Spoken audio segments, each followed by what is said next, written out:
ce délai. Donc, 6e séance du séminaire Actualité de la recherche. C'est un projet de la aide qu'on vous présente aujourd'hui, qui s'appelle CryptoKit, que j'ai réalisé avec Guillaume Melleux, qui est en ligne et qui nous entend enfin. Donc, il a eu un empêchement de dernière minute, ce qui fait qu'il n'est pas là avec nous aujourd'hui. Voilà, donc il est en ligne, il s'excuse. Enfin, en tout cas, je l'excuse à sa place. Et on va vous présenter donc, tout le contexte de ce projet, les enjeux, puis on prendra vos questions. Vous connaissez le format. On a 45 minutes ensemble d'intervention, suivi de 46 minutes de questions.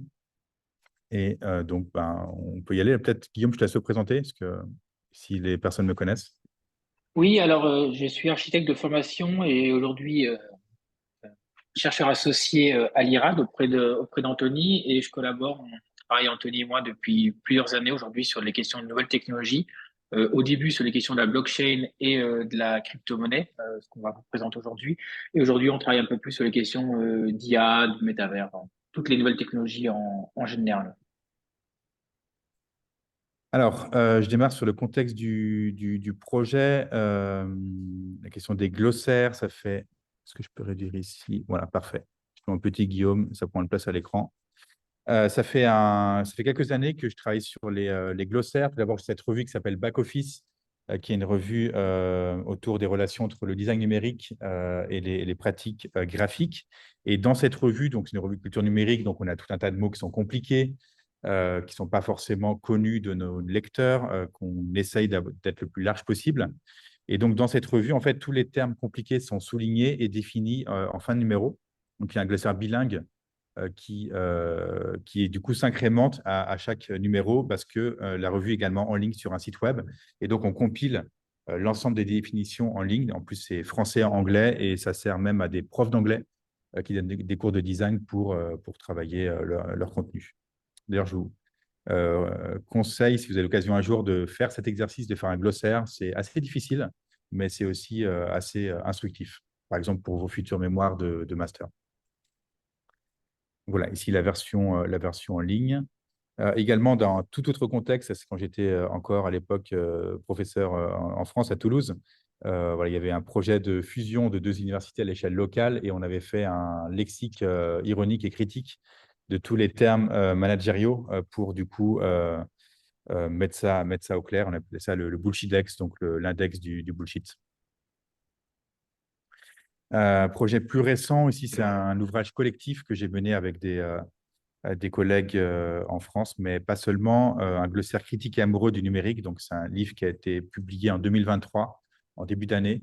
Et du coup, c'est une sorte d'état de l'art de tous les néologismes ou nouveaux concepts autour des théories et des cultures numériques. Alors, on part d'où pour ce projet CryptoKit? De quoi ça parle et quel est le problème? On parle des technologies blockchain. Alors, notre conférence va pas avoir pour objectif de vous expliquer ce qu'est la blockchain, mais on peut quand même essayer de définir ça en quelques phrases. Ce sera plus simple pour la suite. Ça va surtout parler de design graphique, cette conférence. C'est une technologie qui est apparue en 2008 et qui vise à créer de l'unicité numérique. Vous pensez au copier-coller, pour n'importe quel fichier, vous pouvez le copier-coller. Le problème qui se pose, c'est que quand vous dupliquez votre fichier, si vous voulez donner une valeur à ce fichier, c'est très compliqué, parce que dès lors qu'il est duplicable à l'infini, la valeur se perd. Imaginez que vous ayez un billet de 100 francs entre les mains. Si quand vous le donnez à quelqu'un, vous l'avez encore, donc le billet va exister en 2 états, puis après en 3, en 4, la valeur de ce billet de banque, elle va forcément diminuer au fil du temps. La valeur de la monnaie fait qu'elle n'est pas réplicable. Et si vous essayez de dupliquer de la monnaie, c'est illégal et vous pouvez avoir des gros problèmes juridiques. Ce que permet la blockchain pour la première fois dans l'histoire du numérique, je simplifie vraiment ce que c'est pas l'enjeu de la conférence, c'est du coup de créer de l'unicité numérique. On peut signer un fichier numériquement et on va être certain que ce fichier, du coup, ne va pas être dupliqué, en tout cas qu'il n'y aura qu'une seule version du fichier qui aura cette signature. Et donc, la première application de cette technologie, c'est précisément la monnaie. Et donc, pouvoir créer de la monnaie numérique, le Bitcoin, ça part en même temps, donc en 2008. Et c'est une réponse aux crises bancaires dans ces années-là. Malheureusement, ça existe encore, notamment à Chypre, aux États-Unis. Pensez, voilà, vous avez dû voir le problème des subprimes. Et donc, il fait que les banques se sont écroulées. Et pour répondre à ce problème de confiance vis-à-vis de l'économie traditionnelle bancaire et centralisée, du coup, des personnes qu'on appelle les cypherpunks se sont associées, ont travaillé ensemble pour créer du coup cette technologie, la blockchain et le Bitcoin. pour créer pour la première fois une monnaie entièrement décentralisée, mais également certifiée, dont on a la certitude qu'elle n'est pas duplicable. Voilà, j'ai vraiment simplifié, Guillaume, il y a beaucoup d'imprécisions dans ce que j'ai dit, mais je ne sais pas si ça te va comme simplification ou tu veux ajouter Non, quelque non, chose. ça me va très bien. Le seul point qu'il faut, je pense, garder en tête, c'est que dans le cadre de ce projet-là, c'est que c'est en gros une technologie qui met en place énormément de briques technologiques extrêmement complexes, ce qui fait que ça rend cette technologie-là quasiment, pour parler trivialement, légèrement habitable. C'est très compliqué, beaucoup de termes, beaucoup de technicité, beaucoup de biais. Et c'était ça l'enjeu en fait principal qu'on avait vu, qu'on voulait aborder avec Anthony, de se dire voilà, on a une technologie extrêmement complexe. Comment est-ce qu'on peut évidemment l'expliquer, expliquer ces pas dizaines, mais voire centaines de termes auxquels personne ne comprend. Oui, exactement, tout à fait. C'est un ensemble de briques technologiques, même des spécialistes ont du mal à s'y retrouver. Et ce qui se passe quand c'est aussi une technologie qui est très polarisante. Ça, c'est important à garder en tête. Et c'est pour ça qu'on a démarré le projet. Quand on parle de Bitcoin, tout de suite, on va penser à l'argent de la drogue, des armes à feu, ce qui est globalement faux en grande partie, ou également au NFT, à la spéculation. Donc, en fait, on voulait dire, OK, avant d'entrer dans un débat tout de suite inflammable, déjà, prenons le temps de comprendre comment ça fonctionne, quels sont les acteurs avant même d'avoir un avis là-dessus. C'est souvent le problème, de toute façon, dans la société en général, c'est qu'on veut avoir un avis sur tout avant même d'avoir compris quels sont les faits et les enjeux des différentes personnes impliquées. Et donc, nous, on s'est dit, bah, on va prendre du recul sur ces questions-là, on va créer un kit didactique qui explique comment ça fonctionne de façon très factuelle, ce qui n'existe pas vraiment, en fait. Vous avez trouvé des ressources en ligne qui expliquent comment la blockchain fonctionne, sauf qu'en fait, elles vont soit être beaucoup trop simplifiantes, donc du coup, ben, ça va la plupart des enjeux ne vont pas être expliqués ou alors réservés vraiment à une élite de développeurs qui sont grosso modo les gens qui agissent dans ces secteurs-là. Et nous, on voulait avoir un niveau intermédiaire qui puisse s'adresser au corps étudiant et au corps enseignant des HES, mais pas seulement. Et donc, on part de ce que vous voyez à l'écran. Quand on tape dans Google Images en 2023 blockchain ou explication de la blockchain, on a ce genre d'image. Donc, à gauche, c'est juste blockchain. Donc, on a des choses très abstraites, comme souvent dans les technologies, donc des écrans bleus, des petits points, des matrices qui disent finalement rien de ce qu'est cette technologie. Et quand on cherche l'explication à droite, on a des schémas qui vont être pas forcément faux, mais en tout cas très incomplets la plupart du temps, et dont les centaines de briques des technologies sont absentes. Et donc, voilà, donc pour nous, il y avait, et en plus, ce n'est pas cohérent graphiquement. Donc, si vous voulez faire l'ensemble de la technologie, vous allez devoir rassembler plusieurs schémas qui seront pris à des sources différentes, qui eux-mêmes, du coup, seront incohérents, et le sens de lecture et la compréhension ne seront pas respectés.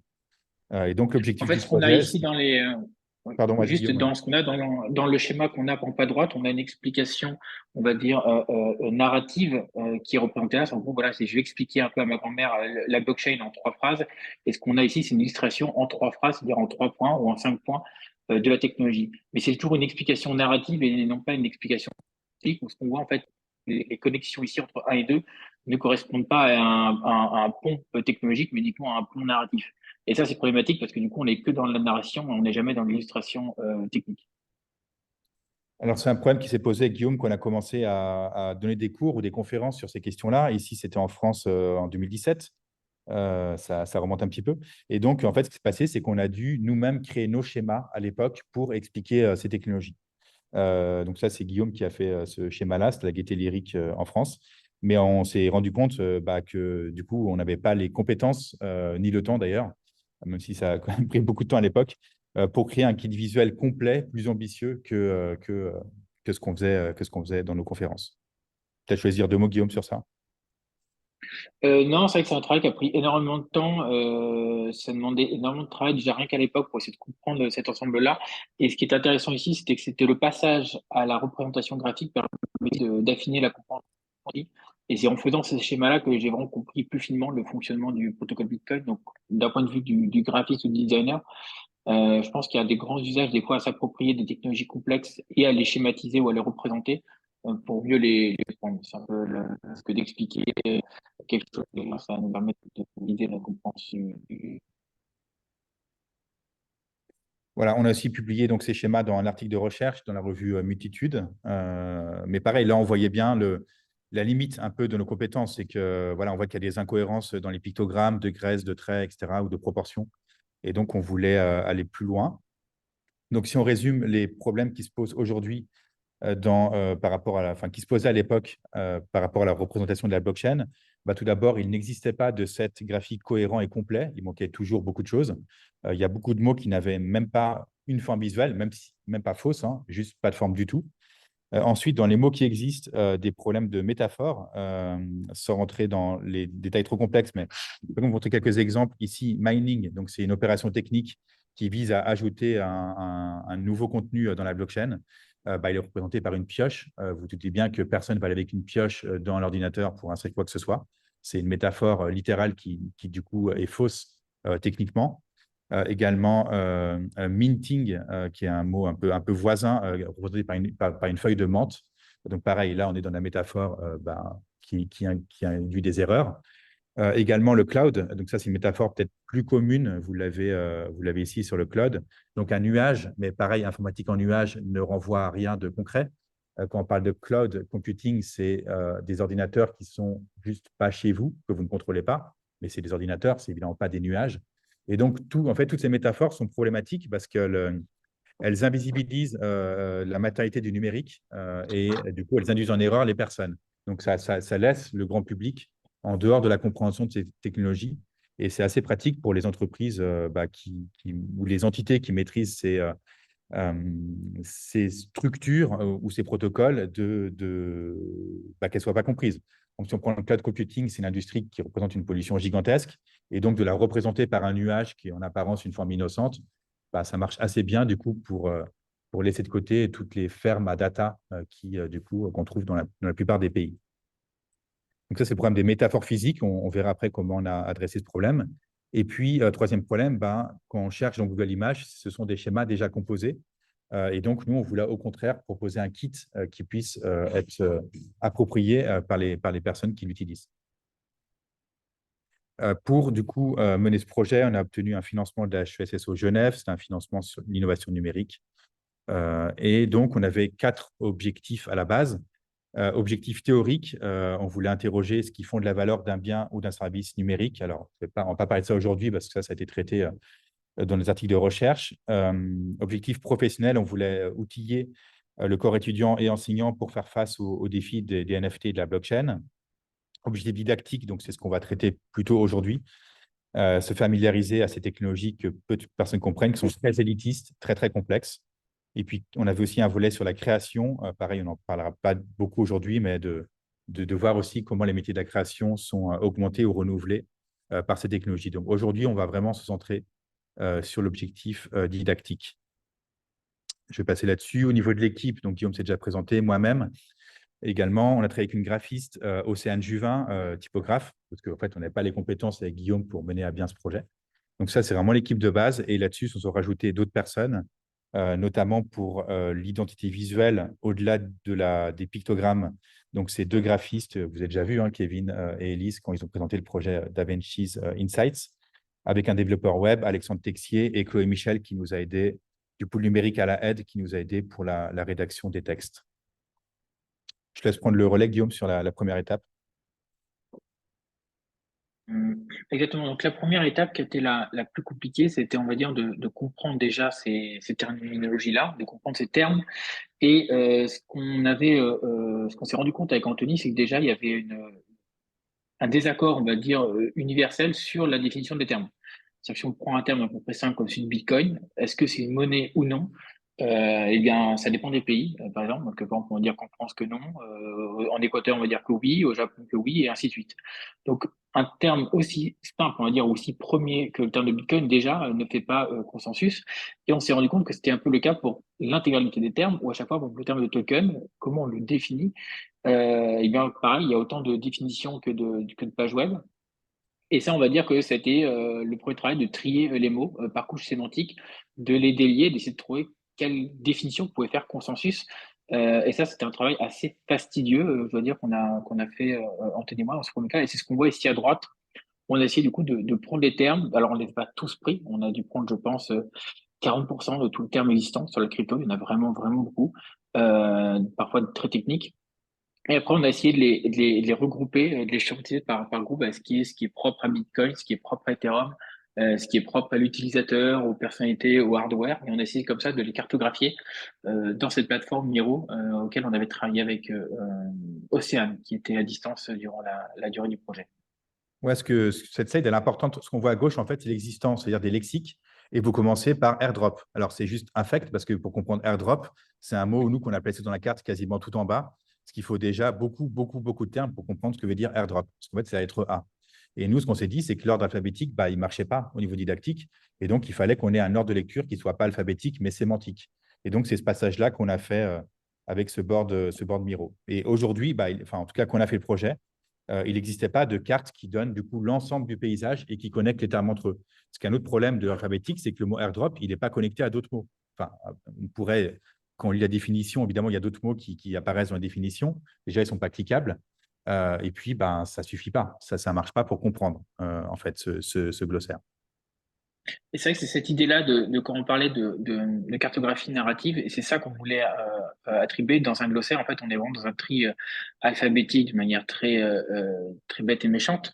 Et ce qu'on s'était dit, mais en fait, c'est vrai que exactement ce qu'explique Anthony, c'est que de commencer par airdrop sans savoir de quoi on parle, c'est quoi le contexte de la blockchain, ça n'a aucun sens. Donc aujourd'hui, lire un glossaire, que ce soit un glossaire de crypto ou même un glossaire spécifique à n'importe quel milieu, on va dire, ne permet pas de comprendre la technologie parce que du coup, les termes ne sont pas dans le bon ordre et ne sont pas en relation. Et du coup, on a voulu les organiser sémantiquement pour recréer après une partie narrative qu'on va voir un peu plus tard dans le projet. Un autre problème aussi, c'est que les glossaires crypto, c'est que les termes de la crypto. Sauf que pour comprendre ce qu'est la crypto-monnaie ou les technologies blockchain, il faut des termes qui soient extérieurs. Il faut comprendre ce qu'est le web, ce qu'est Internet, ce qu'est un processeur, etc. Donc, il faut de la culture numérique au sens large qui n'apparaît pas dans ces glossaires. Donc, tous les prérequis, nous, on a essayé de les avoir également dans notre projet. Alors, du coup, pour ça, on a travaillé avec une designer typographique qui s'appelle Océane Juvin. On a contacté plusieurs personnes, puis finalement, on l'a retenue. Elle avait comme compétence très précieuse d'avoir déjà travaillé sur de la représentation d'idées complexes. C'est vraiment sa spécialité, le dessin de pictogrammes, notamment un projet qu'elle avait fait en France en 2019-2021 pour expliquer la physique quantique.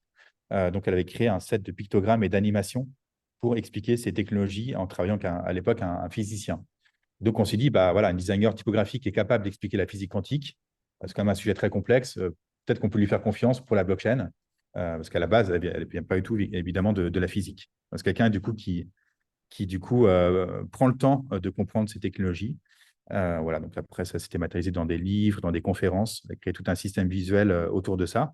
Voilà, on aimait beaucoup la démarche et on s'est dit, ben, travaillons avec elle pour répliquer ça sur le domaine qui nous intéresse.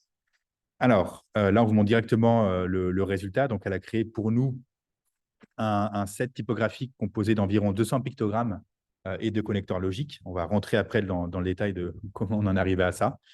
Ça, c'est le livrable final. Il y a eu beaucoup, beaucoup d'allers-retours.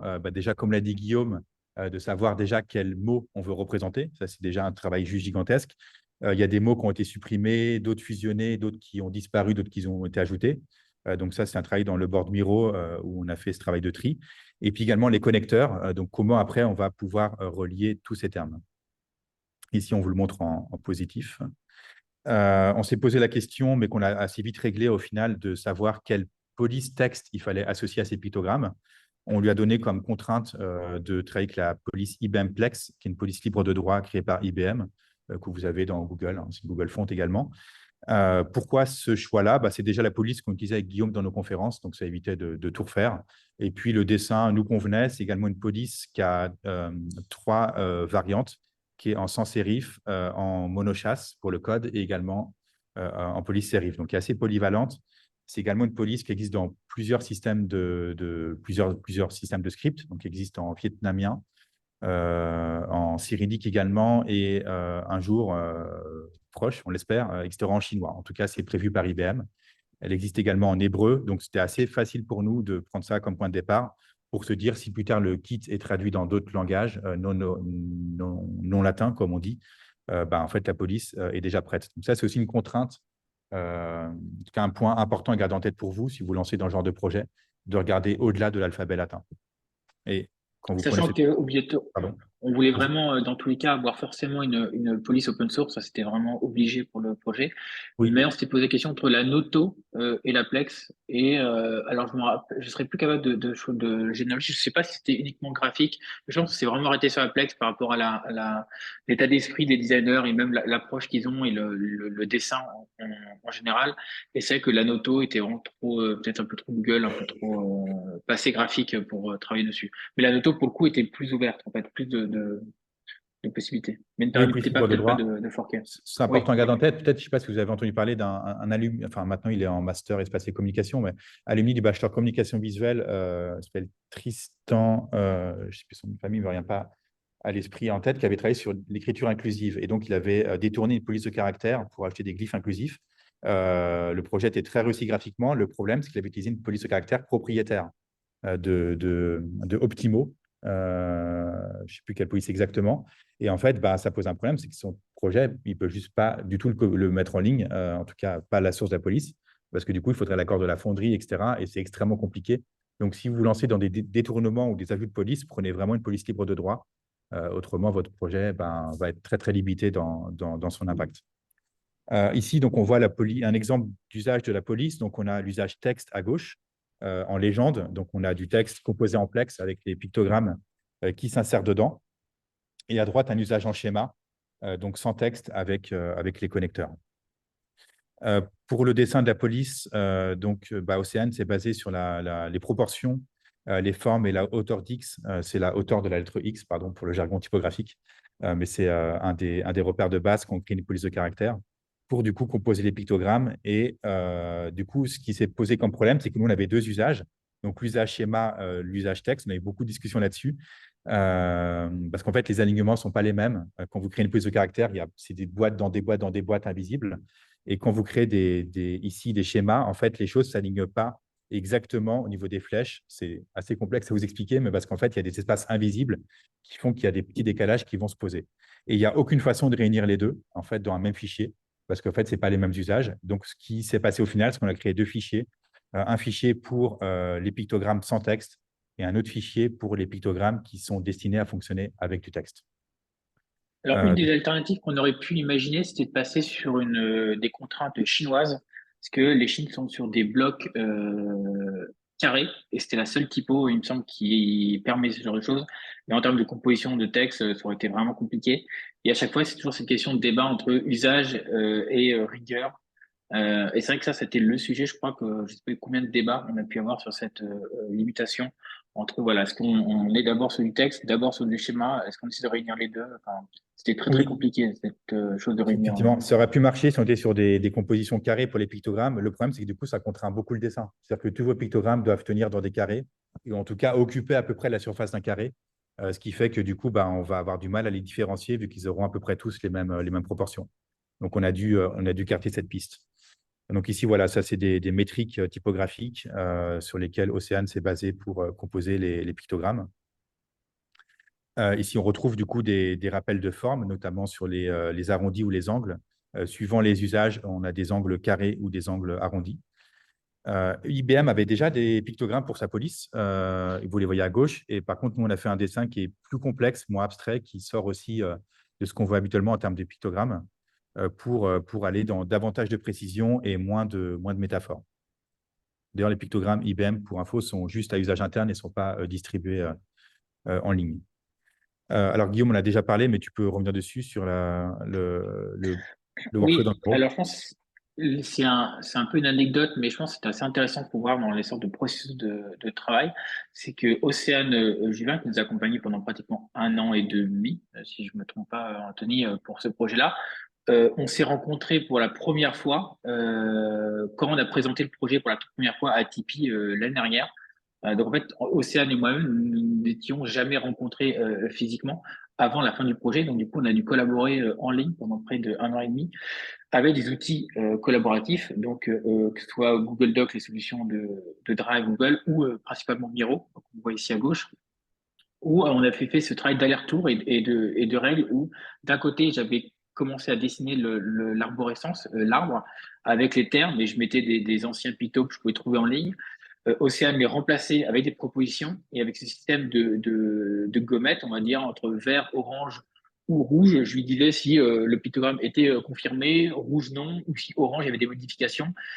Et à chaque fois, on avait ce système de communication un peu incrémentable à travers cette plateforme Miro. En tout cas, sans outils collaboratifs, le projet aurait été vraiment impossible à mener, surtout avec la distance qu'il y avait entre nos deux structures. Donc, premier conseil, prenez des typos libres ou du matériel libre de droit pour faire des projets ou acheter des choses. Deuxième conseil, travaillez vraiment collaboratif avec des outils dédiés à ça.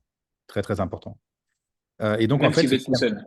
ouais, même c'est tout seul, d'ailleurs, c'est assez pratique parce que déjà, ça vous évite de perdre vos données vu que tout est stocké ailleurs, mais faites quand même des backups. Alors, du coup, cette arborescence a donné à Océane le parti pris de créer un système modulaire. Le fait qu'on fonctionne par arborescence, donc ça plus ça égale ça.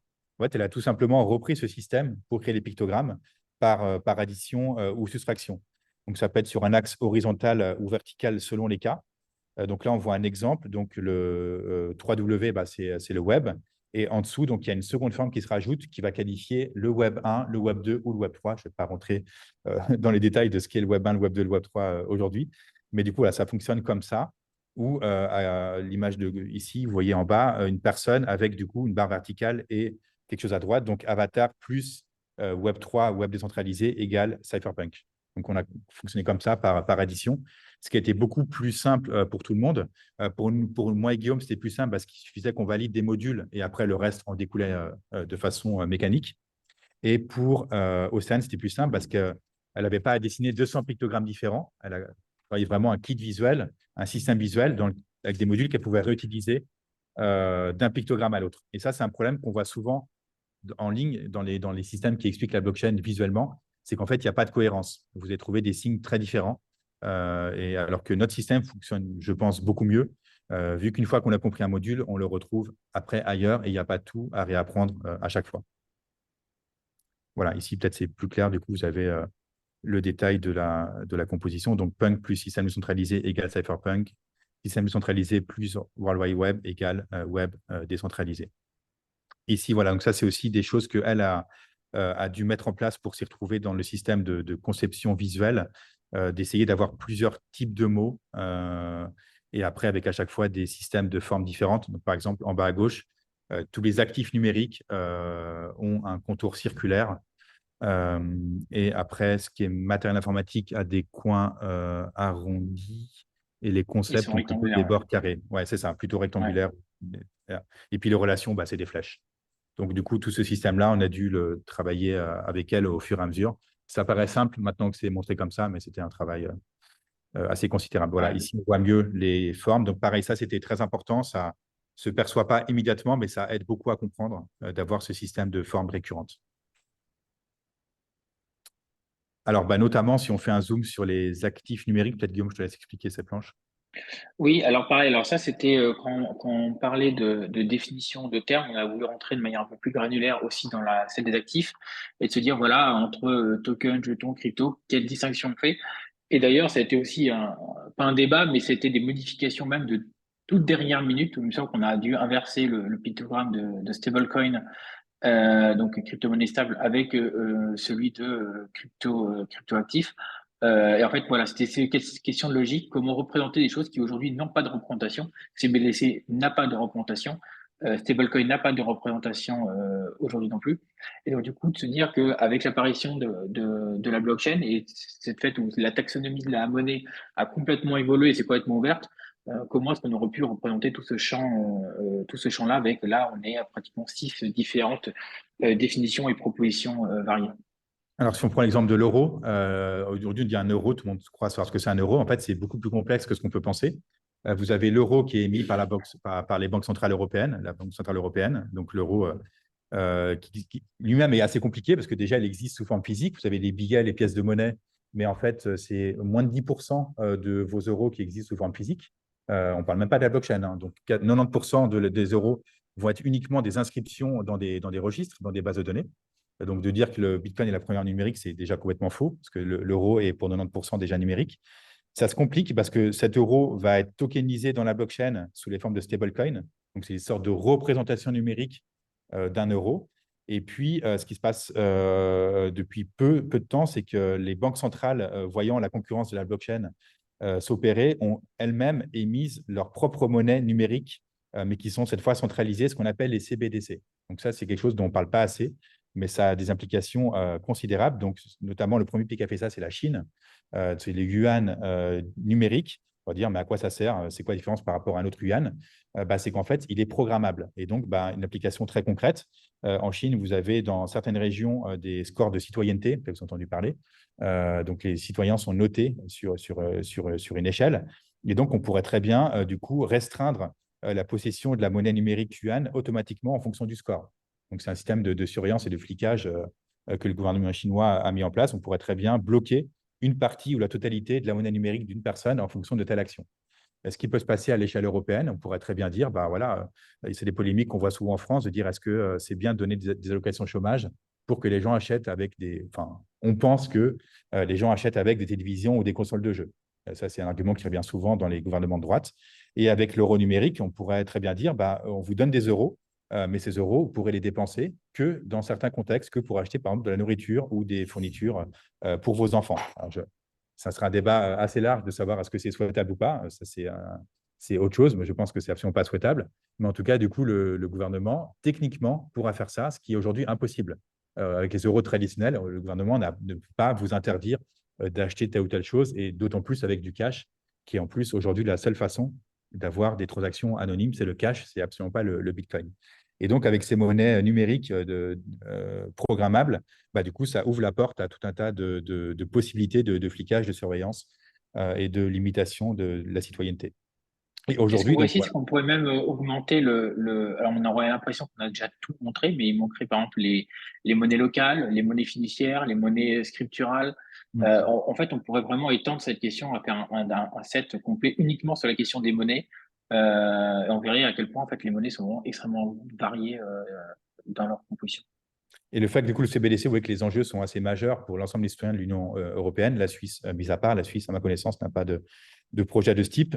Et du coup, typiquement, quand on parle d'euro CBDC, il n'y a pas de forme visuelle qui représente ça, alors que c'est aujourd'hui un enjeu majeur pour la citoyenneté en Europe. Et donc, on est, à ma connaissance, le premier système visuel qui inclut un signe qui distingue l'euro normal de l'euro CBDC.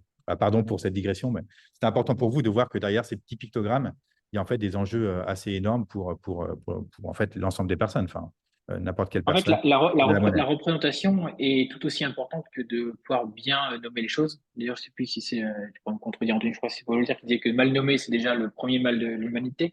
Mais c'est Mm. un peu cette idée-là de dire que quand on n'a pas de dire que l'euro, c'est de l'euro, de dire que un billet de 10 euros sur notre compte bancaire, 10 euros en crypto, tout ça, c'est pareil. Et ben, le fait de mal nommer les choses fait qu'on n'arrive pas à comprendre les déviances qui peuvent être politiques derrière.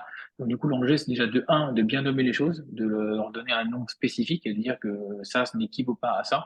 Et après, de pouvoir les représenter permet aussi de comprendre encore mieux les usages et les enjeux qui sont liés à ces éléments. Donc là, on vous montre du coup des métaphores existantes, hein, ça c'est du Google Images en haut, et après la différence dans notre système visuel, burn qui désigne le processus de destruction d'un token numérique, habituellement c'est représenté par une flamme, mais évidemment personne prend un briquet pour brûler des fichiers numériques, c'est juste pas possible, ça n'a aucun sens.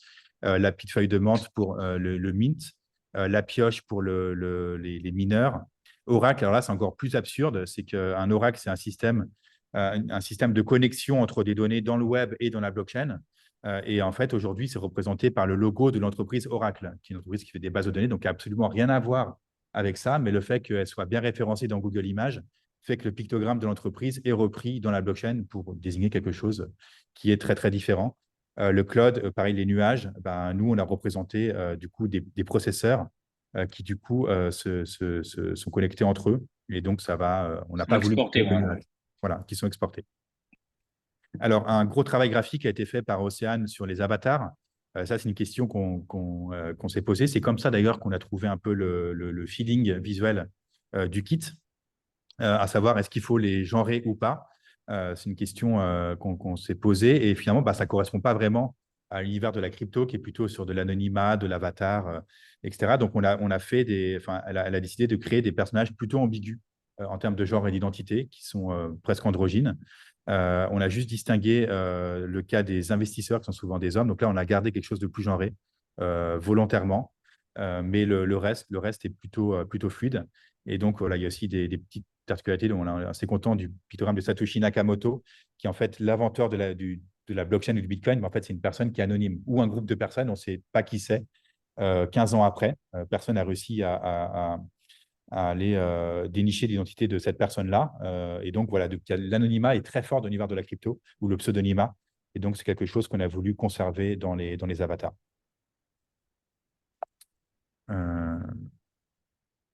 Outils, peut-être je laisse Guillaume commenter ça sur la composition.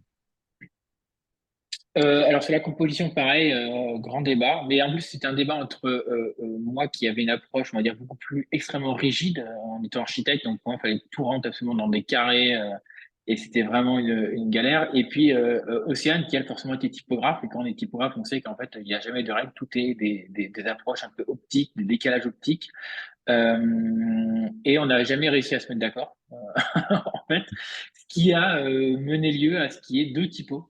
Aujourd'hui, il y a deux typographies de CryptoKit. Une qui, effectivement, va respecter des compositions typographiques, donc avec toutes ces approches optiques qu'on voit ici à gauche, et qui, elle, va respecter dans des blocs textes, va être bien plus élégante, on va dire, quand on va commencer à rédiger et composer du texte.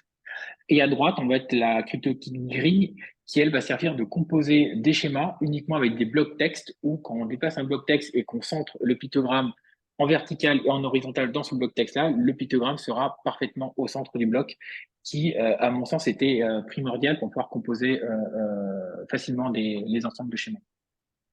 Alors, comment on tape tout ça? Parce que ce n'est pas des lettres. Donc, on a dû mapper chaque signe visuel avec des raccourcis clavier. Ça, c'est ce qu'on appelle l'Unicode. L'Unicode, c'est une entité qui détermine ce qui est possible d'afficher sur le web ou non en termes de caractères. Donc, il y a tout un tas de populations dans le monde qui ne sont pas dans l'Unicode. Donc, on ne peut juste pas taper leur langue sur les claviers, mais c'est quelque chose qui est en évolution constante. Et donc, notamment, les emojis sont mis à jour par ce consortium. Donc, notamment, peut-être vous avez suivi la question des emojis autrement que jaune. Donc, ça peut être peau blanche, peau noire, etc. Ça, c'est discuté dans l'Unicode pour avoir davantage de diversité. Donc, une fois qu'on a ces schémas-là, ces connecteurs, ça nous permet de créer des schémas. Donc, on a Océane et Guillaume ont réfléchi à un système visuel qui permet du coup d'avoir des choses didactiques. Donc, ça peut être par étapes ici. Donc, ça se lit de haut en bas par ligne. Donc ça, c'est voilà, une reconfiguration de Art Basel version Web3, mais on n'a pas le temps de rentrer dans ce que c'est. Je vais vous montrer le système visuel. Donc, ça fonctionne par strat. On peut aussi utiliser des couleurs. Après, n'importe qui pourrait utiliser un autre système visuel que le nôtre. Ça, c'est celui qu'on a composé pour nos besoins. Et on va Ah, arriver à les usages. et Pardon, Guillaume, tu voulais commenter ça? Oui, tu veux que... Non, juste sur les usages, je ne sais pas si tu préfères que je partage mon écran ou non. Oui, peut-être, pourquoi pas. Je vais te mettre en admin Si du c'est pas... view. Il faut que je retourne dans Zoom. sinon, on va enchaîner. Non, on va le faire. Ce sera peut-être plus smart. Voilà, essaie de le faire rapidement parce que du coup, on arrive au bout du temps progressivement. Ouais, je trouve pas la course clavier là à l'instant, Tu donc dois, désolé. tu dois cliquer sur moi, je crois, non? Tu cliques sur moi, Euh, les trois petits points, et tu me fais mettre... exact. Alors, ça va être ici. Ouais, mais j'ai pas liste des parties pour l'écran parce que j'ai tout masqué. Masqué. Non. Parce que comme je suis en plein écran, en fait, j'ai des trucs qui apparaissent pas. Pas de problème. Bon, bah, dans ce cas-là, Ouais, on va zapper. Je pas envie de prendre un quart d'heure pour trouver qu'on doit être en admin, mais on va zapper. pas de souci. Alors, On va faire comme ça. Alors, en termes d'usage, qu'est-ce qu'on a comme slide à côté?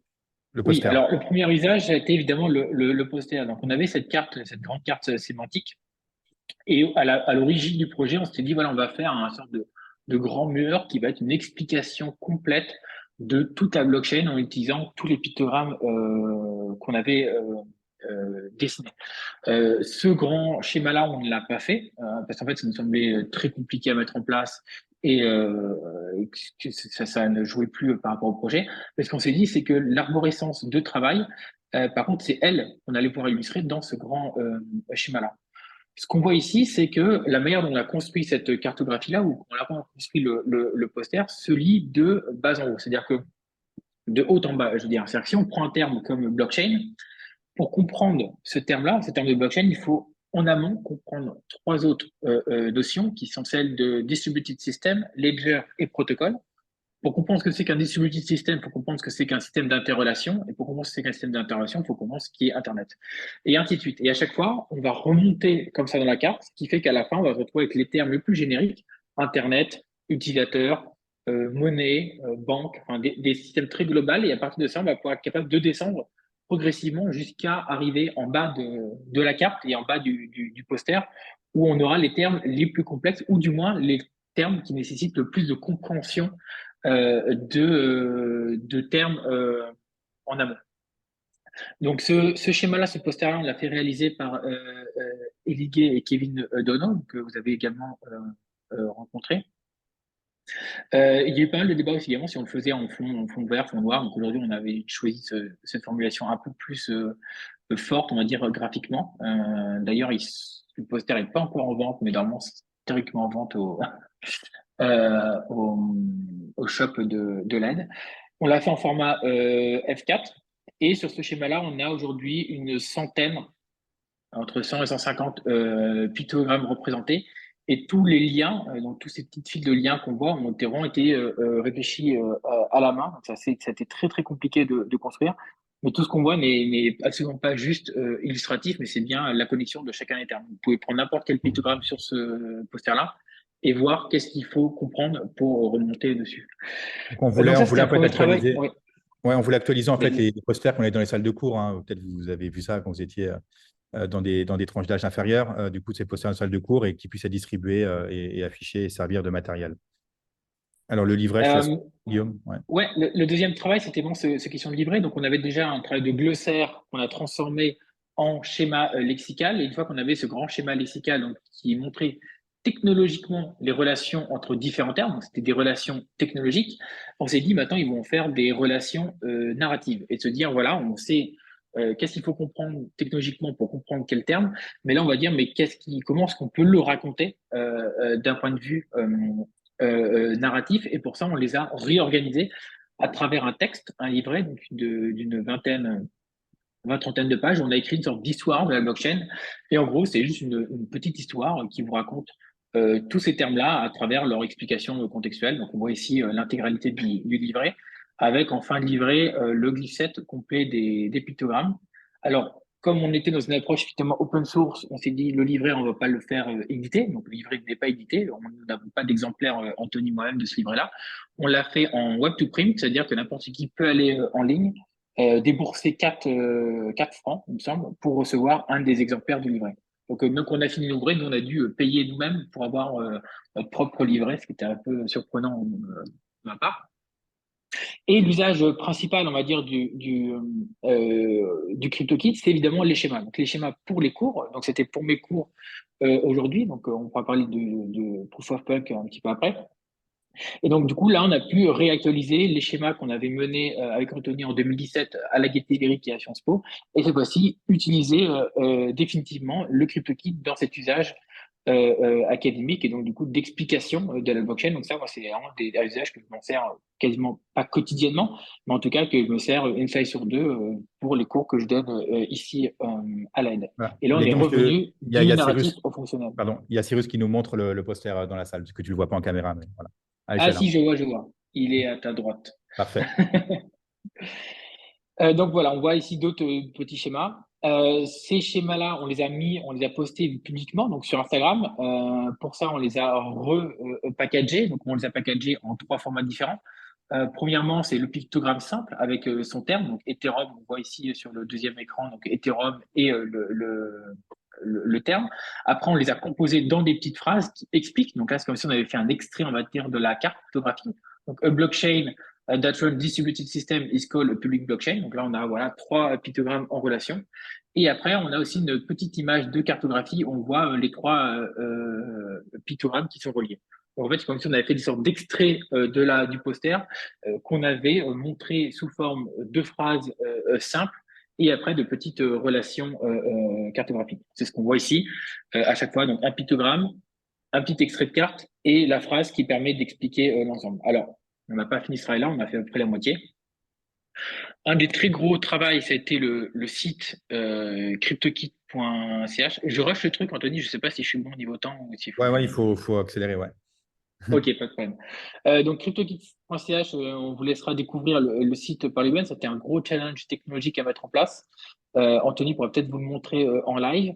Mais ce qu'il faut comprendre, c'est qu'on a une carte interactive sur la droite avec un texte sur la gauche. Et quand on clique sur des éléments du texte à gauche, la carte se déplace pour nous renvoyer au bon endroit. Alors, l'explication en live est toujours plus pertinente Oui, que quand je raconte ma vie. Donc là, on peut prendre n'importe quel terme à droite dans le texte. Là, si tu cliques sur Bitcoin, par exemple, dans le texte, crypto-monnaie, hop là, et là, la carte se déplace pour aller pointer sur l'ensemble des crypto-monnaies aux récompenses de minage. Donc, on a cette double interaction entre, d'un côté, une formalisation technique et de l'autre côté, la formalisation narrative. Et on a vraiment ces deux jeux en parallèle entre narration et technologie qui dialoguent. Et ça, c'est vraiment très intéressant parce que des fois, on va voir que ce qui est autour des termes-là dans la carte ne sont pas forcément ceux qui sont autour dans la narration. Dans le site, on a également fait le schématiseur. Ça, c'est très compliqué à coder. On s'est dit, voilà, alors moi, je m'en sers pour mes cours, pour les composer, mais ce qu'on veut, c'est surtout offrir l'ensemble du projet aux autres enseignants, même aux étudiants qui pourraient en avoir besoin. Et donc, du coup, leur donner la possibilité de schématiser leur propre version de schéma, de composer leur propre version de schéma, et de les exporter après en PDF ou en PNG en masquant les grilles avec tout plein d'options de couleurs. Donc le but, c'est évidemment que le dataset soit complété avec de nouveaux pictogrammes, de nouveaux ensembles pour vraiment qu'il soit un outil utilisable. Et on a mis en place également ici des téléchargements et des schémas préfaits. Et là, on a l'intégralité du glyphosate qu'on peut directement copier-coller. Donc le site web est vraiment très complet. C'est ce qui résume après, on va dire, tout le projet, à l'exception, on va dire, du cours, qui était une très grande partie du projet qu'on nommait souvent avec Anthony de présenter, parce que ça peut-être un peu moins intéressant. Mais la grande partie de ce projet CryptoKit, ça a été vraiment le cours et les conférences. Donc, on a été aussi financé pour créer un cours en nouveau, qui aujourd'hui, alors c'est appelé au début New Kid on the Blockchain, puis Anticiper l'avenir des métiers, et aujourd'hui a quasiment son titre définitif qui est Proof of Punk, qui est donné actuellement tout le mercredi soir. Donc, il y aura ce cours ce mercredi soir, si vous venez. Euh, qui permet voilà, d'expliquer toutes ces technologies de blockchain aujourd'hui qui est plus vaste, qui va aussi ceux qui sont des IA, des métavers, du web en général. Donc voilà, et donc c'est un usage qu'on ouais. a. Et un des points importants, la question de la licence libre, tout le travail qu'on fait avec Anthony depuis plusieurs années maintenant, on se bat pour le mettre systématiquement en open source, en libre accès, de manière le plus étendue possible. Donc, cette idée du CC0, ce qui est très important. Et d'ailleurs, c'est une des contraintes auprès du graphiste, donc Océane, la graphiste, qui travaille avec nous. Et donc, les personnes qu'on avait sourcées, on leur a dit, voilà, vous pouvez nous mettre votre budget, mais la seule contrainte, c'est que tout ce que vous faites sera forcément en domaine public. Et ça, c'est un peu compliqué parce que plein de gens veulent absolument garder les droits sur leur création. Et non, c'est dit, c'est pas possible. Et voilà, Vision, j'ai ouais, vraiment je rushé prends le le relais. truc. Non, je prends le relais. Du coup, bilan du projet, puis après, on prendra les questions. Du coup, un travail collaboratif. Ce qu'a dit Guillaume, c'est vrai que le fait qu'on ait pu travailler avec Océane, si on l'a rencontré une seule fois physiquement pendant tout le projet, ça montre que ça a marché au niveau de la collaboration. Ancrage dans la pédagogie, c'est-à-dire qu'on a commencé le projet en même temps que le cours transversal bachelor, ce qui fait qu'on a pu tester des pictogrammes ou des systèmes directement en cours et faire des ajustements. Donc, ce n'est pas seulement une police de caractère, j'espère que vous l'avez compris, mais un toolkit complet. Les longs débats sur les alignements du caractère, bon, ça, on en a parlé un petit peu. Et puis, on est passé voilà, du design graphique au design de documents. Au final, on a vraiment créé un système complet qui se décline sur Instagram, en livret, en poster, en site web, etc. Et qui va bien au-delà de la seulement conception de forme. Et du coup, les contraintes d'un projet libre, si vous lancez là-dedans, il faut le garder en tête, c'est quand même assez lourd. Dès que vous voulez partager des choses et que ce n'est pas que pour vous, il faut du coup documenter, ranger, corriger, archiver, d'avoir un système de travail très, très précis, notamment sur le renommage d'absolument tout. Quand vous créez 200 pictogrammes, si vous n'êtes pas organisé, c'est absolument impossible de mener à bien ce type de projet. Qu'est-ce qui pourrait être fait? Puis ce sera la dernière slide. Communiqué de presse, on doit toujours le rédiger, Guillaume. La vidéo existe. Il y a une vidéo de 5 minutes qui est sur le YouTube de la Aide et qui résume tout le projet. Donc, ça, c'est fait.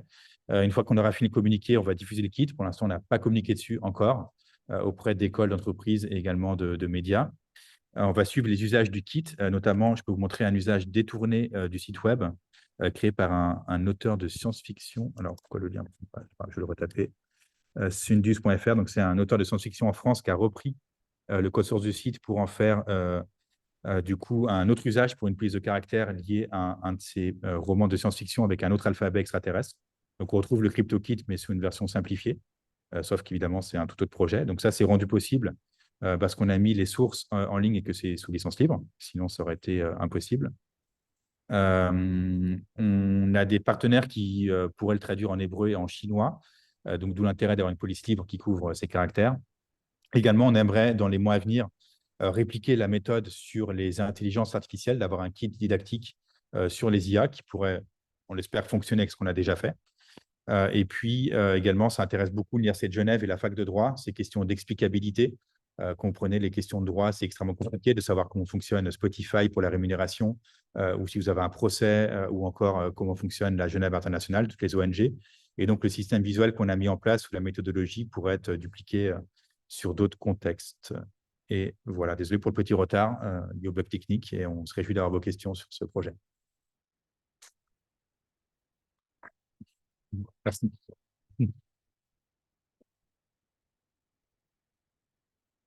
Oui, oui, allez-y. Ouais. Je répéterai votre question pour Guillaume.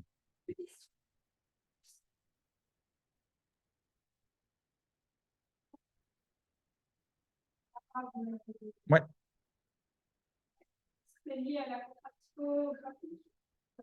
Alors, tout simplement, c'est des gens qui sont intéressés. Il n'y a pas de contraintes techniques parce que l'IBMPlex existe en arabe. Mais en fait, c'est tout simplement des personnes qui, on n'a pas encore communiqué sur le projet, mais des personnes qui spontanément nous ont contactés et qui réaliseront la traduction elles-mêmes. Mais n'importe qui veut le traduire en arabe peut le faire, il n'y a pas de contrainte.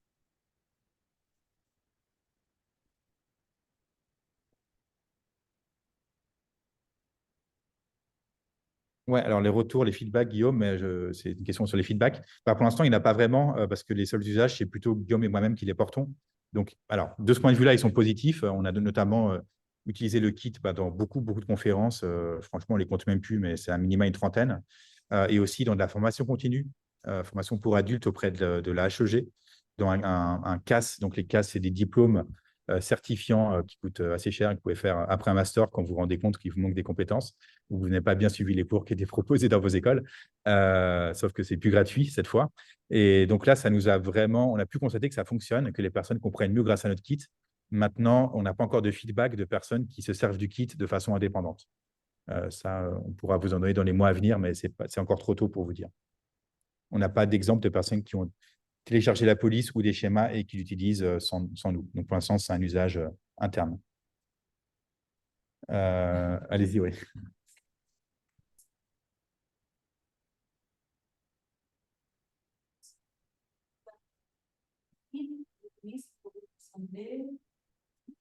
des transactions. C'est une chose dynamique que aussi on peut faire la transaction en utilisant l'équipe. C'est seulement la sélection d'un langage en comment on peut parler. Alors, la question, Guillaume, c'est est-ce que notre kit permet de faire des transactions ou de les représenter? Alors, non, on ne peut pas faire de transactions sur la blockchain grâce à notre kit. Par contre, les pictogrammes pourraient être utilisés par des plateformes crypto pour améliorer leur interface. Parce que là, il y a un gros travail à faire. On ne nous a pas montré d'existant des plateformes crypto, mais voilà, c'est très, très basique au niveau des interfaces. Et ça pourrait clairement être une grosse plus-value pour ces entreprises d'utiliser notre système. Ouais. Si on fait, je sais, en utilisant l'interface, on pourrait faire la transaction. Oui, oui, ce serait possible. Ce serait tout à fait. On pourrait faire les transactions de façon graphique, ce serait possible et même souhaitable, vu l'existant dans ce domaine-là. D'ailleurs, c'est un des plus grands enjeux, on va dire, de la crypto, du monde de la blockchain aujourd'hui, c'est de se rendre grand public. De la même manière que les IA, en fait, c'est la même problématique pendant les IA, ça fait 50 ans que ça existe, et on en parle aujourd'hui uniquement parce que ça commence à devenir grand public et qu'on peut commencer à manipuler des IA pour mettre sur Instagram. Le jour où la blockchain va devenir aussi user-friendly, on aura ce boom-là, et c'est un peu un des enjeux, nous, qu'on essaie de porter avec Anthony, de se dire comment est-ce que cette technologie est vraiment très peu compréhensible, on peut la rendre beaucoup plus simple et élégante et transmissible. puis aussi une question d'accessibilité, même d'imaginaire, de dire tant que ça reste associé à des images très négatives comme la drogue, les armes à feu, on ne va pas avancer. Donc là, on a créé un système qui, on l'espère, donne une image plus juste de ces technologies et qui va au-delà des clichés. Oui.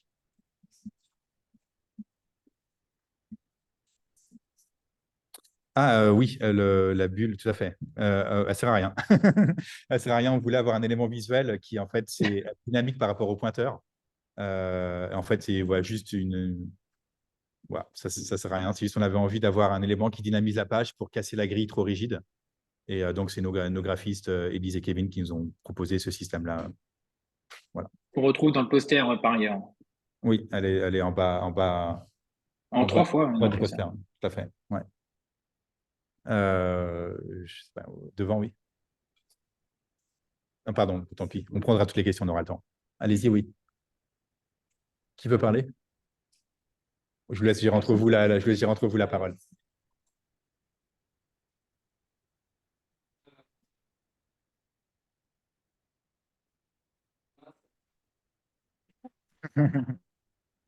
Elle vous perturbe?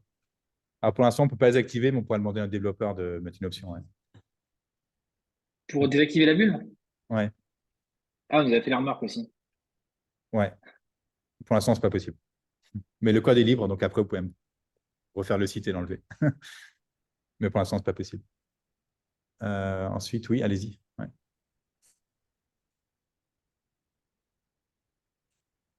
Alors, à vrai dire, c'est un peu l'abus de langage, Guillaume, que tu as donné. Ce n'est pas tout à fait du Web2Print, c'est commandable sur le web, ce qui n'est pas tout à fait pareil. Le Web2Print, c'est le Web2Print, c'est en fait un ensemble de technologies où on compose des documents directement dans le navigateur avec les langages HTML. Là, ce n'est pas le cas. Ça a été composé dans InDesign, ce document. Ok, oui, excusez-moi. Donc, ce n'est pas du Web2Print, mais c'est du print on demand. Ce n'est pas la même chose. Ah, voilà, c'est ça. Print on demand. Donc, en fait, on génère le PDF avec InDesign, hein, vous connaissez. On le met sur une plateforme qui, après, fait de l'impression à la demande.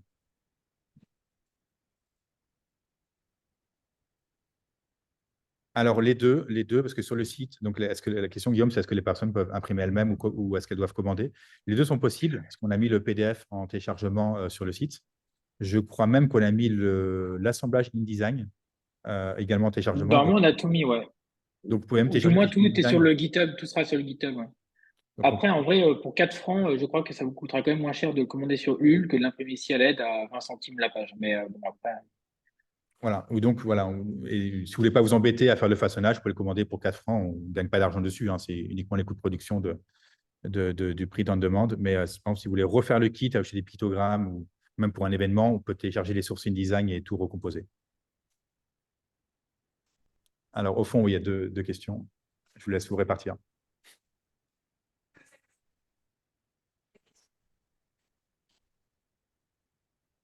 Je doute que vous ayez chez vous les moyens d'imprimer un poster F4, mais par contre, le fichier PDF, il est en téléchargement sur le site. Ouais, tout à fait. Tout à fait. Après, l'usage est plus limité, je pense, pour cet objet-là. Mais vous pouvez le prendre et le faire imprimer à l'aide. Bon, il n'y a pas grand intérêt, vous pouvez venir me voir, mais une école dans le Tessin qui voudrait imprimer le poster peut le faire. Après, si ce n'est qu'il est sérigraphié, donc en impression numérique, ça risque de ne pas être aussi joli. Oui.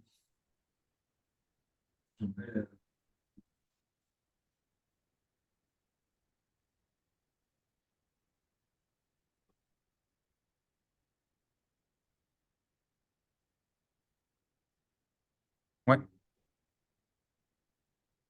Je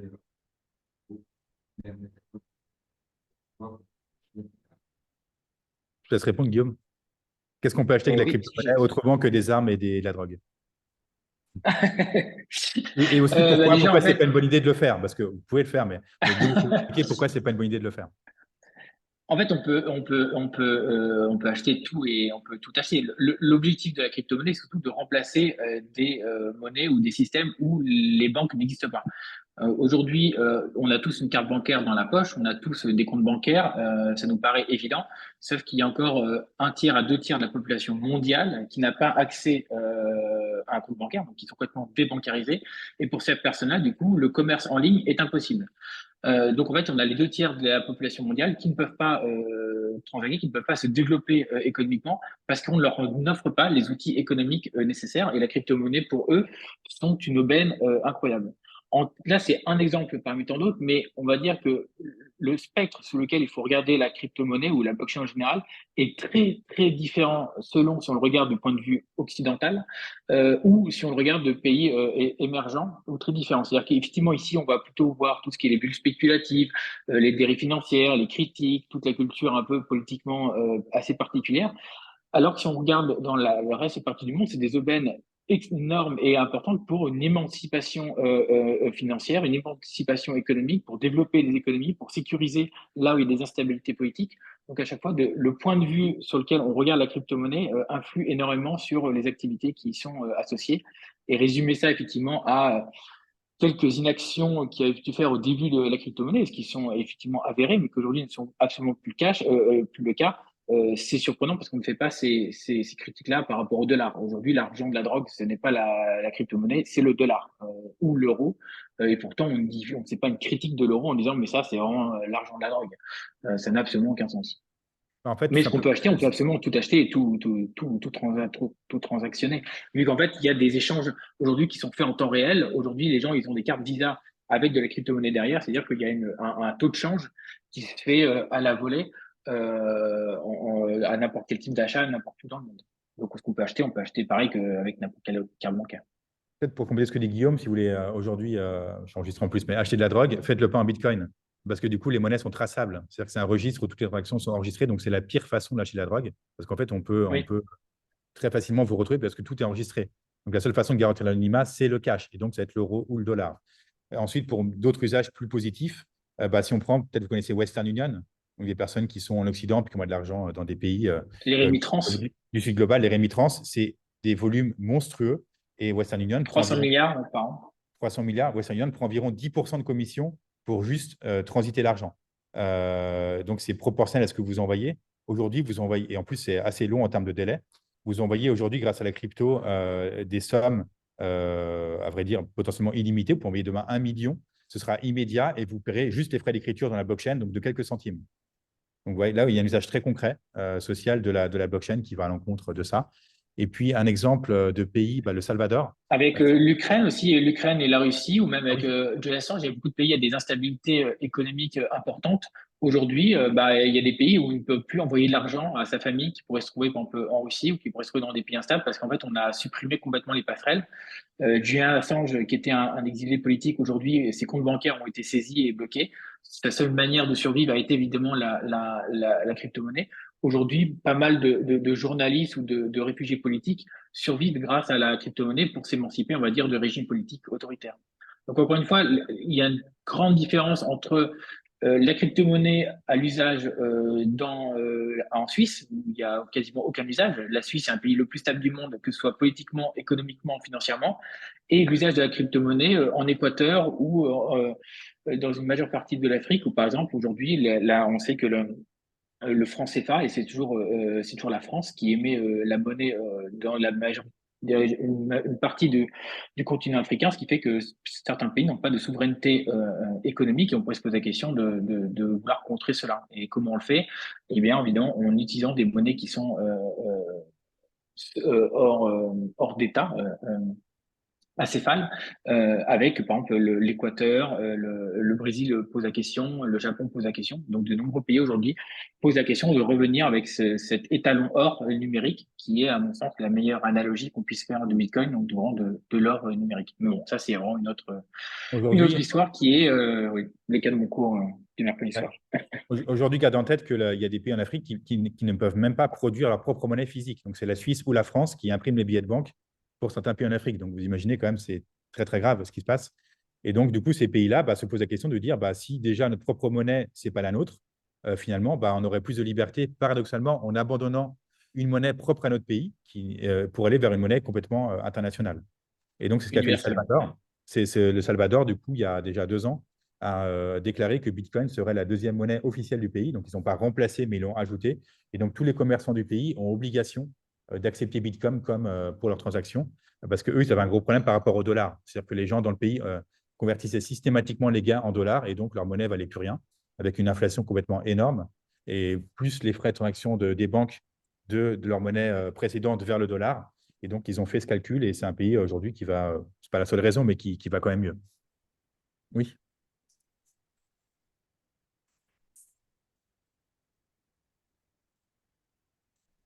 Oui, c'est BDC, oui.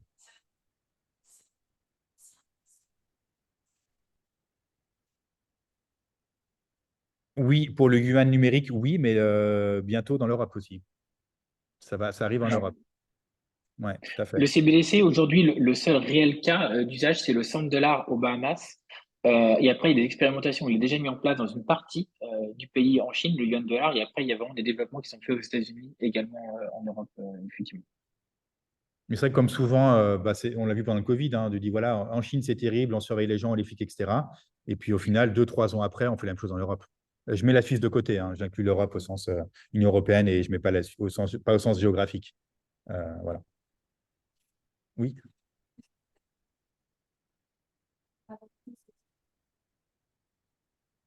Alors, la question, Guillaume, c'est est-ce qu'on a eu des demandes pour adapter ce système à d'autres domaines? Oui, avec la fac de droit, mais on est encore qu'au tout début des discussions pour du coup travailler sur de l'explication de concepts juridiques par le visuel. Voilà, on n'a pas encore démarré ce projet, mais là, j'essaye de mettre en place un cours transversal uni fac de droit aide pour travailler sur ces questions de représentation. Il y a En fait, beaucoup nous, de développés la d'enjeux. deuxième partie, la deuxième partie, je pense que ce sera également la question des IA, mais des problématiques qu'on s'est posé avec Anthony, c'est que là où on a une expertise effectivement sur la blockchain, enfin, ça fait quand même 6 ou 8 ans qu'on étudie cette technologie-là, donc on a une compréhension à peu près fine pour pouvoir réaliser des pictogrammes, même si c'est pas nous qui avons dessiné des pictogrammes au sens propre. Mais par contre, on va arriver sur les questions d'IA ou de légal, on n'y comprend rien en fait. Donc à un moment donné, c'est qu'est-ce qu'on va faire nous dans ce projet-là à part répliquer le processus de travail, mais en aucun cas on peut définir les termes, en aucun cas on peut les représenter, donc on ne sait pas à quoi y réfère, et en aucun cas on pourra les dessiner. Donc on va essayer effectivement de décliner le projet, mais je pense que ce qu'on pourra décliner, c'est la méthode de travail plus que la production en elle-même, parce que là, je pense qu'on va avoir des limitations en termes de compétences. Enfin, je parle sous ton contrôle, Anthony. Hein, mais, Oui, c'est forcément des projets qui doivent se faire à plusieurs, hein, de toute façon. Vous ne trouverez jamais une personne qui va comprendre un domaine très pointu, qui soit capable de la représenter graphiquement, de structurer les fichiers, de les partager, de les valoriser. Ça fait trop, quoi. Donc, c'est forcément des projets collectifs. Mais en tout cas, il y a la volonté, il y a la oui, demande unie. L'IA, forcément, je ne vous apprendrai rien, hein, c'est un domaine qui concerne tous les secteurs, toutes les écoles. Et donc, clairement, je sais très bien que je pourrais trouver du soutien au rectorat pour décliner ce projet sur les IA.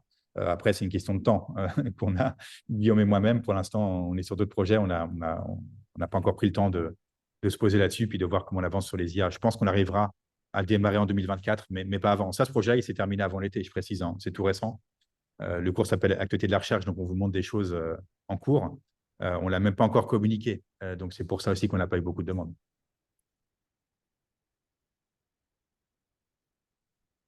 Oui,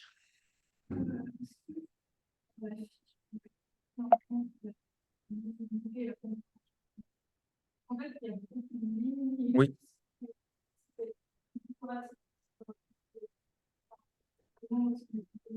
Ouais, la question, c'est sur la lisibilité de la fiche. Alors, euh, en fait, on s'est dit, on a un peu mis de côté pour cet élément graphique la lisibilité, pour être honnête, hein, parce que c'est très dense. Alors, les liens ne sont pas décoratifs, ils sont sémantiques. Maintenant, ils sont compliqués à suivre, notamment ils sont enroulés, ils font des nœuds, etc. Et puis, c'est très dense. Donc, on s'est dit, en fait, qu'on préférait, pour le poster uniquement, avoir quelque chose d'iconique, qu'on a envie de mettre dans un bureau, plutôt que quelque chose de lisible, mais qui, au final, ne sera pas affiché.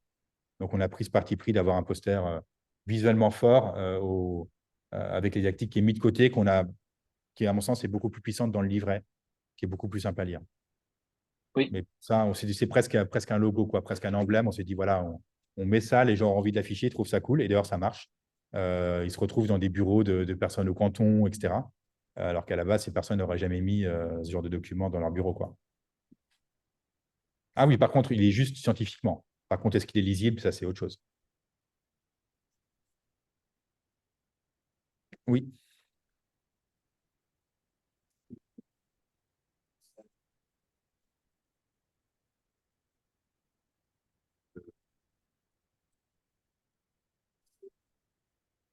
Ouais.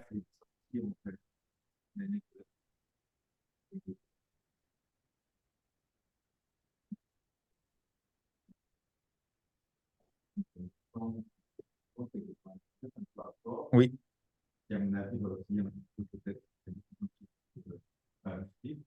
Oui, oui, oui. La question sur les métaphores, Guillaume, est-ce que c'est courant ou pas dans les design graphique? Est-ce qu'il y a d'autres démarches du même type? Alors, il y en a, mais très peu. Ouais. On a fait un état de l'art des pictogrammes au-delà de la blockchain qui existent. Et voilà, il y a un site qui s'appelle The Non Project, N-O-U-N, qui agrège des centaines, des milliers de pictogrammes divers. Et en fait, vous pouvez taper un mot et voir tous les pictogrammes correspondant au mot de différentes personnes. Et en fait, vous allez trouver très, très peu d'exemples de pictogrammes qui sont juste techniquement. Donc ça, on n'est pas on n'a pas inventé ça, mais on est quand même parmi les seuls à avoir ce parti pris. Disons que pour avoir un résultat juste, il faut mettre ensemble des compétences qui sont souvent dissociées, c'est-à-dire d'un point de vue, on va dire, un peu académique ou littéraire, et de l'autre côté, un graphiste. Les gens qui sont souvent pas proches, à part ici à l'IRAD ou à l'AID. Donc, du coup, on va avoir d'un côté des graphistes qui vont dire, bah, moi, j'ai fait un logo de cloud, je vais m'amuser, et puis il va pas non plus se confronter à se dire, mais qu'est-ce qu'on entend réellement par ce terme-là. En fait, l'émergence de résultats à peu près probants vient uniquement de la collaboration entre des secteurs qui sont souvent dissociés. Alors, il y a une histoire assez longue des métaphores dans l'informatique, ça dépasse les pictogrammes, enfin, ce projet particulier. Si vous prenez les interfaces que vous avez tous les jours, vous en avez plein des métaphores. Notamment, c'était le passage de iOS 6 à iOS 7 avec le passage du design skeuomorphique au flat design, où du coup, ça a été partiellement simplifié. Donc, quand vous avez l'application calendrier ou prise de notes qui était un agenda en cuir, vous voyez les piqûres qui étaient dans l'interface. Donc, on était sur un mimétisme d'objets physiques appliqués à des choses qui n'ont rien à voir. Et donc, ça a été partiellement abandonné par Apple il y a déjà quelques années, mais on retrouve encore des vestiges. Il y a pas mal de services où en ligne où pour enregistrer un fichier, vous avez une disquette. Sauf qu'en fait, même moi qui suis plus vieux que vous, j'ai presque pas connu les disquettes 3,5 pouces. Et donc, ça ne fait absolument aucun sens pour une génération plus jeune d'avoir ce référent physique qui ne correspond plus à rien. Mais on a encore des choses comme une corbeille. Au fichier, vous avez bien une corbeille d'ordinateur. Donc, ces métaphores sont pratiques, mais dans certains cas, mais elles induisent aussi en erreur dans d'autres cas. Et surtout, elles ne permettent pas de comprendre comment fonctionnent les choses. Donc, nous, on a voulu vraiment, comme on avait un but didactique, ça n'avait aucun sens pour nous de rester sur des métaphores d'objets physiques qui sont encore la corbeille, il y a encore un lien logique. On va jeter un fichier, on jette un papier. Mais dans le cas de la feuille de menthe, il n'y a absolument aucun rapport sémantique entre les deux. Donc, c'est pour ça qu'on a voulu les éviter. Oui.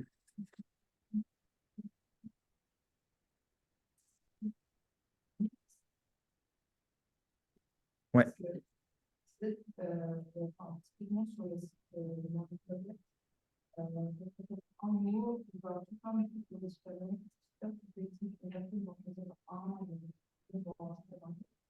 et est-ce que, par exemple, vous regarder avec les différentes solutions internes, parce que peut-être quelqu'un va avoir un peu de accident dans le cas.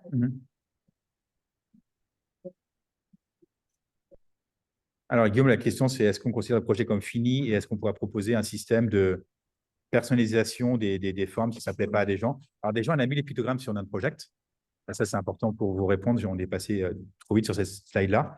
On s'est d'ailleurs rendu compte que les pictogrammes qui ont du texte dans le dessin sont refusés, ce qui fait que notre kit ne pourra pas être complet sur notre project. Il n'y a pas vraiment de solution. C'est une restriction de la plateforme. Donc, tout ce qui est 3W, ça n'est pas accepté. Voilà. Ou ce qui est B pour Bitcoin, même si ce n'est pas tout à fait une lettre.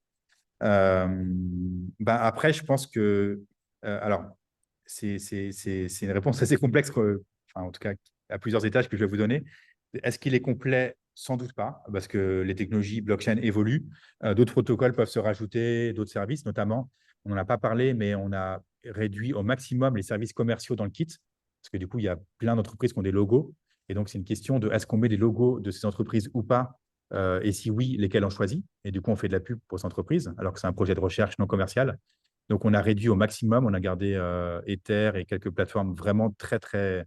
Parce que c'est quasiment pas dissociable. Ether, c'est privé, mais en fait, on ne peut pas l'enlever du kit.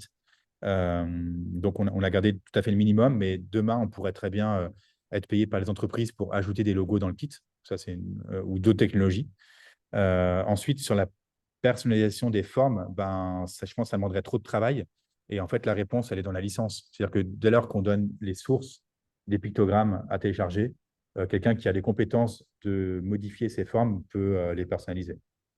Mais nous, on ne se voit pas proposer différentes options de forme parce qu'en fait, on n'a pas le temps, tout simplement. Puis on considère que c'est notre vision du kit.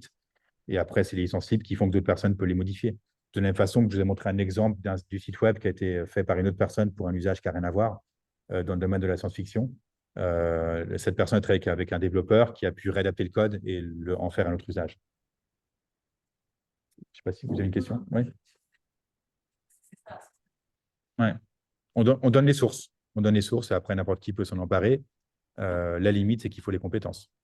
C'est aussi pour ça qu'on a mis en ligne ce générateur de schémas, parce qu'on s'est dit, si on veut des usages de schémas, c'est trop compliqué pour plein de gens d'aller sur InDesign ou Illustrator.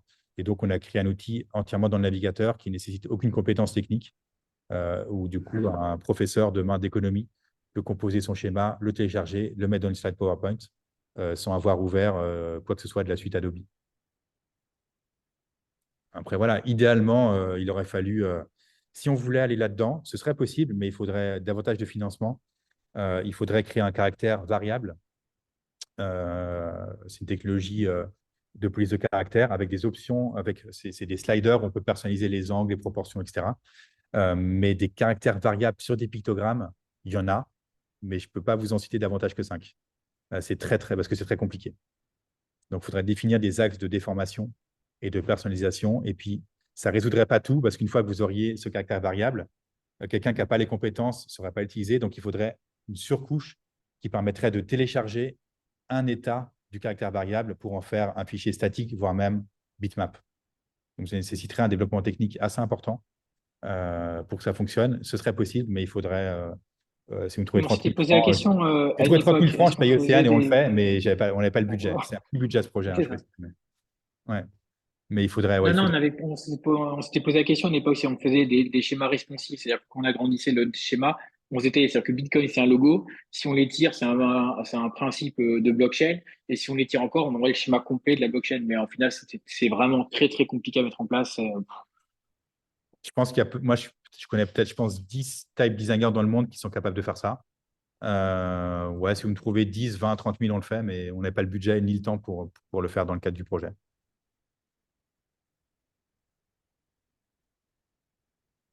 Est-ce qu'il y a d'autres questions? Il nous reste encore 5 minutes. Oui.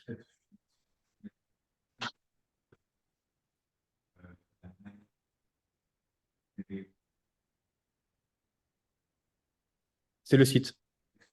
Ouais. Non, de le télécharger. Vous avez l'option directement en bas de télécharger le schéma composé. Si vous voulez des choses, après, il y a aussi le contexte. Ça dépend de votre usage. Si vous voulez juste un pictogramme, vous téléchargez la police et vous l'insérez dans PowerPoint comme quand vous tapez du texte. Ça, je pense que c'est facile, même sans compétences techniques. Vous ajoutez la police dans votre machine et du coup, dans PowerPoint, elle apparaît. Sinon, si vous voulez un schéma, c'est le site web. Et après, si vous voulez des choses déjà composées, ça va être le compte Instagram. Je pense qu'il peut vous aider. Vous aurez des schémas qu'on a déjà composés ou des petites phrases. Et voilà, c'est ici, pardon, désolé. Alors, on n'a pas encore mis ces fichiers en téléchargement, mais on va les rajouter dans le site, d'avoir l'ensemble des visuels d'Instagram en téléchargement, mais vous pouvez très bien faire une capture d'écran d'Instagram et ça va très bien. Mais je pense que ça, c'est quelque chose, votre question, elle est pertinente et je pense que c'est quelque chose qu'on devra peut-être expliquer davantage dans le site web, d'avoir peut-être une page par type d'utilisateur, de dire si vous avez des compétences avancées, alors c'est ça. Si vous ne connaissez rien, alors faites comme ça. Pour l'instant, c'est vrai que ce n'est pas si clair.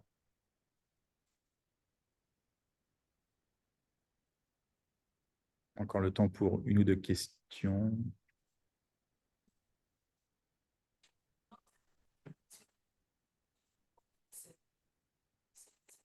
Oui.